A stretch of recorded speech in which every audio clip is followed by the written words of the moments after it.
Wintertime in the city was when Draya's loft looked most beautiful, especially after sunset when a blanket of white covered New York. Light fixtures dangling from the ceiling throughout her home emulated countless fireflies dancing in the dark. She felt like a fairy walking beneath the man-made stars, sprinkling their peace upon her and enhancing the beauty of the flowers that sat on her end tables. Her home was her sanctuary, where she only turned on her main source of electricity while cooking or showering. She was in search of peace, and the idiot box along with social media were distractions she was sure would ultimately lead to a reoccurring downfall. Draya's favorite part of winter was when it snowed. No flurries that would be erased the next day, but full-fledged snow determined to make its mark.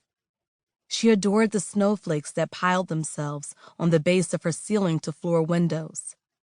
Draya felt shut in, locked away, and segregated from the world. She felt pushed into a corner of her own and loved it. Draya sat in front of her easel, sketching away in the dark while Mother Nature covered Brooklyn in a flurry of snow that fed her soul. She never thought out what she'd draw.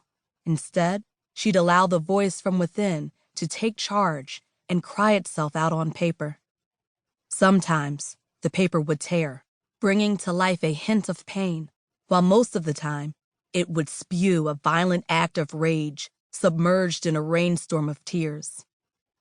Draya liked the latter moments. She liked when the emotions she shoved down into the pit of her belly came gushing out, surprising her like vomit staining a new toilet. For the time, she felt free and empty of the disguise she tried to hide. She felt human, forgetting she was home and protected from men and women who mistook her for being pregnant and stared at her face's slight disfigurement. Draya tried pulling down her crop top as far as possible. The stretchy material bounced back, returning to its true form, allowing her heavy, round, stretch-marked stomach to breathe. She pushed herself back on the chipped, scratched stool she feared one day would collapse beneath her 300-pound frame and took a broader look at the nightmare she brought to life. In the middle of every day, people walking through the streets of the Big Apple, absorbed inside their own worlds, laid a plump, umber-colored woman whose nakedness was covered by her floor-length dreads,